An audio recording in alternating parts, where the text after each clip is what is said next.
Hello there, thank you for joining us for this latest episode of Europe Now. You find us in Cyprus. This is the third biggest island in the Mediterranean and the third smallest state in the European Union. Cyprus a member since 2004. Well, today Cyprus is recovering from a financial crisis. Just a few weeks ago in February, the President, Anastasiades, won re-election. If you look at the front of his official residence behind me there, you can still see some impact marks from the 1974 siege. Well, the north is still occupied and peace with the north is very much still an issue here in Cyprus. President Anastasiades promising in his election campaign to relaunch the talks that collapsed last year. In this programme, we're going to be looking closer at all of the issues surrounding peace and reconciliation in Cyprus, including precious gas deposits that have been found off the Cypriot coast and an influx of several thousand of new Russian Cypriot residents and citizens. First, though, some history. A second term for Nikos Anastasiades, but the president's authority only extends over two-thirds of Cyprus's territory, the Greek-speaking southern part.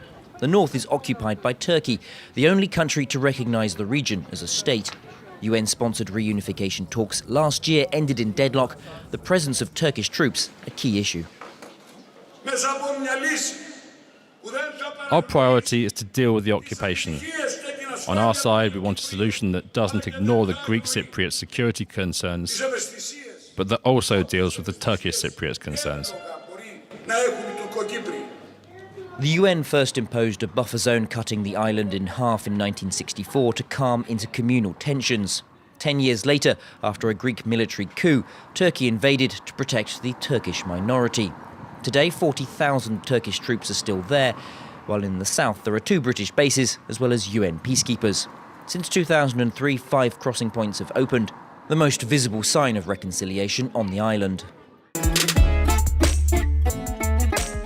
So where does the peace process stand in 2018? I've been to ask Chief Negotiator Andreas Mavroyiannis.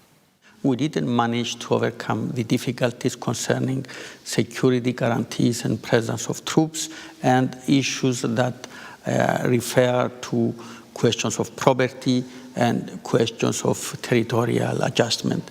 Therefore, the idea was to have a kind of a package, a strategic agreement that would give a decisive push forward, but we didn't manage to have it. Well, a lot of time has passed. Is there a risk that the current situation of a separated Cyprus could become permanent? There is a real risk, certainly. At the same time, I believe that we stand a real chance to be together and to have this vision of a reunited country in a reunited society in the European Union prevail, because the Cyprus society is, whatever we say, much more mature today than 50 years ago. So then, the question is, what is the government planning to do next? I've come to this British colonial-era building, the old Foreign Ministry, to meet somebody who's well-placed to give me some answers. The outgoing Foreign Minister, Yannis Kazoulides. Very nice to meet you. Hello, how do you do? Thanks for your time. Well, as we know, President Anastasiades has just been re-elected. He promised that he would relaunch the peace talks.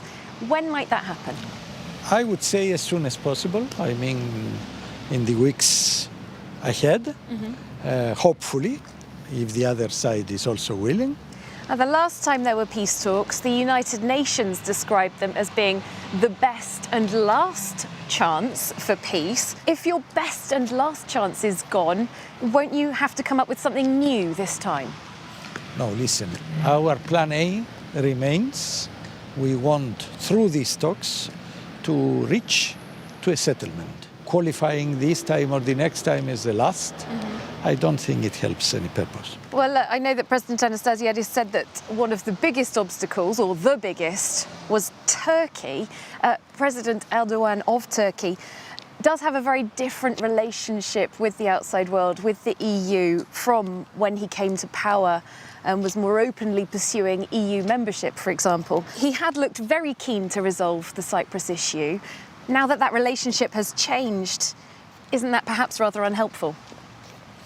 Well, it is, but unless we try, we won't know. Well, what do you think might convince Turkey? The only way that Turkey can be convinced is to perceive herself that it's in the interest of Turkey to resolve the problem. And there are many incentives for this purpose, without talking about membership to the EU. Through a settlement, the question of pipelines going through Turkey to Europe is one very strong incentive. Well, indeed, the gas question is very important currently for Cyprus. Those rather promising reserves in the gas fields off the Cypriot coast. Do you think this does represent an opportunity in terms of reconciling the two parts of the island, getting everyone to work together, or perhaps a complication, something else to argue over? I believe, of course, in the first. Turkey can create problems, create problems on the exploitation phase, but they will win nothing. Perhaps we'll lose, but they will win nothing. Well, the discoveries of gas in those gas fields are continuing on right now. Our reporter Luke Brown has been to find out where things stand at the moment and where they might be heading. Beneath the sea off the Cypriot coast lies a wealth of untapped gas fields. The hidden hydrocarbons could be a bonanza or a fuel for further conflict.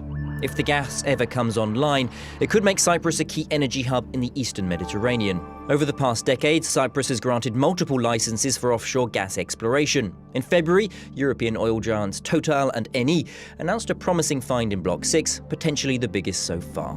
Those exploratory drills have raised hopes of a windfall, both from energy independence and the revenue from the sales of the gas. In the long term, the financial benefits of the discoveries should be invested along the lines of the Norwegian model for future generations.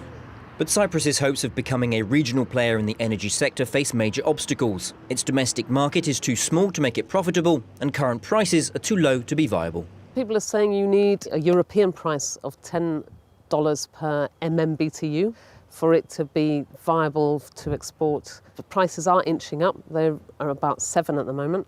But it's a while before they might get there, and the worry is they may never get there because renewables are catching up and acting as competition.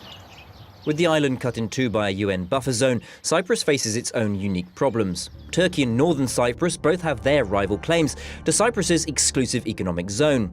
Ankara held naval manoeuvres in the area in February to temporarily halt drilling. For the Cyprus authorities, that Turkish provocation is a direct threat to their sovereignty. There is absolutely no excuse, none. Is this something that we will tolerate as European or its international community?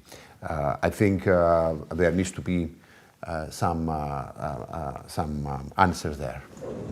Both sides say they want to find a solution, but last year unification talks hosted by the UN failed, in part due to anger from the north about what it calls unilateral gas exploration.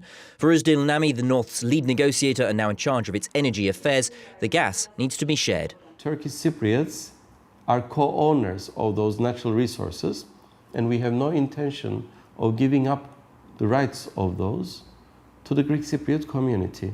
Cyprus has been divided since 1974. The gas could be a catalyst for peace or inflame the situation. If they stop, we stop.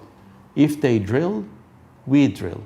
Let me take this opportunity to make a plea for them to stop their unilateral actions. We have created a sovereign wealth fund that will be able to manage the revenues from hydrocarbons for future generations of all Cypriots, within, of course, the context of a comprehensive and just solution to the Cyprus problem.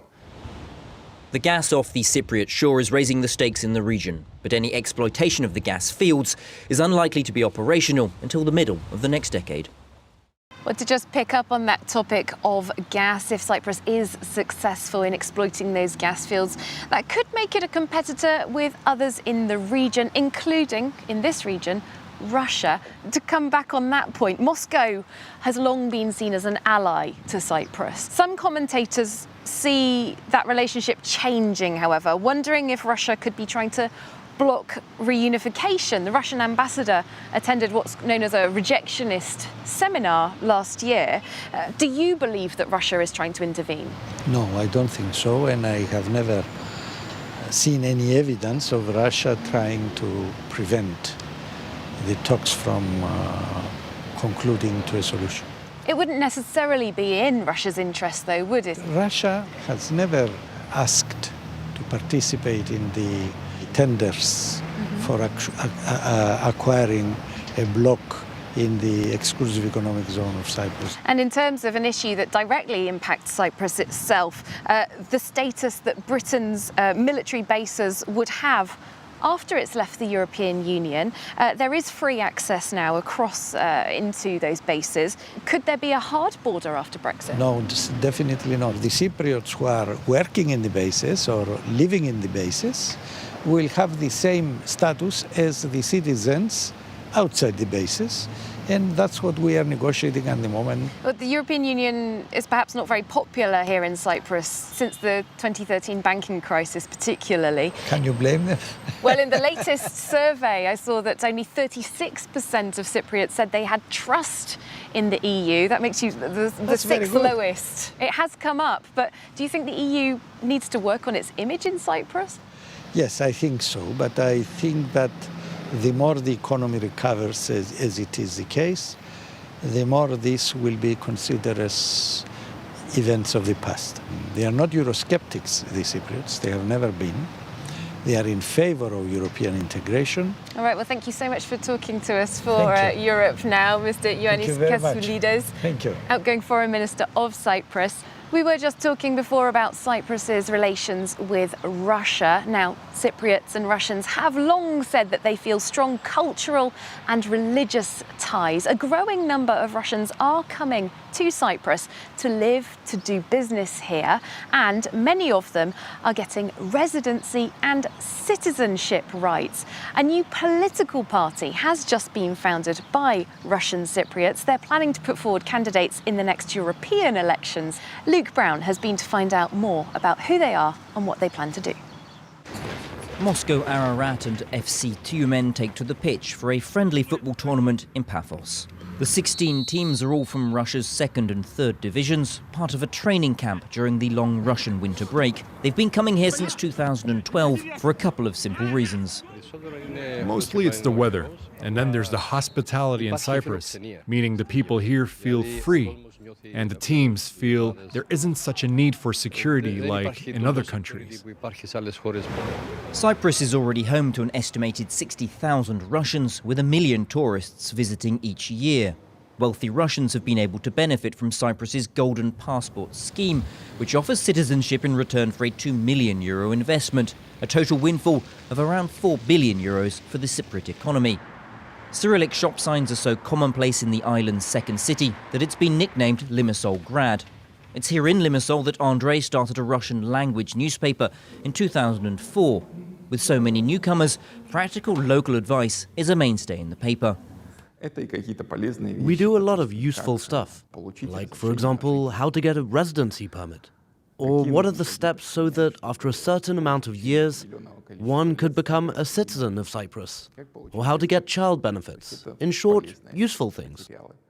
One Russian making a new life for himself in Cyprus is Pavel Muntian. Moved his animation studio Toonbox from Moscow to Paphos 4.5 years ago. His cartoons are now translated into more than 30 languages. His favourite character is Mr. Freeman. Its themes of liberty and independence are more easily expressed in Cyprus than in Russia.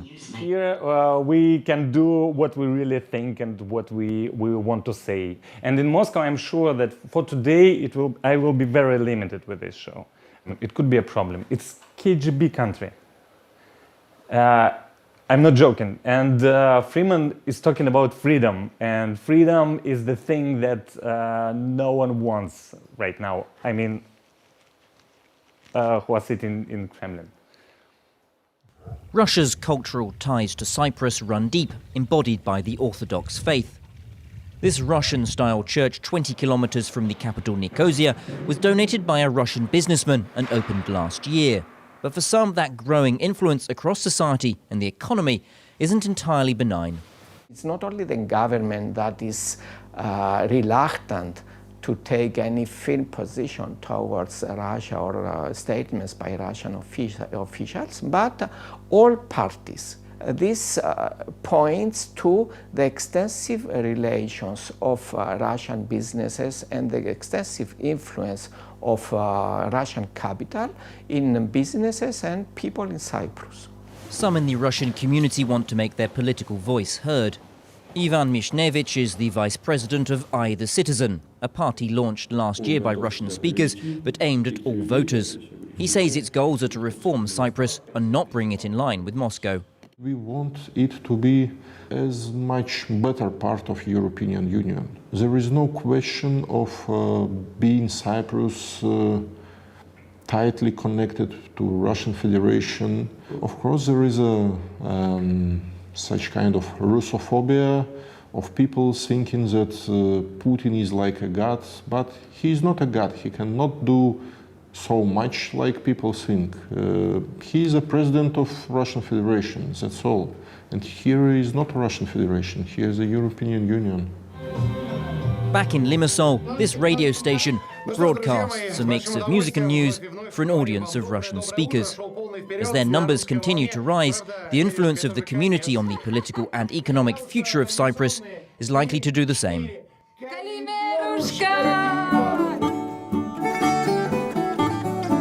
And here's another reminder of that cultural heritage shared between Russian and Cypriot people. This is the oldest Orthodox church in the old part of Nicosia.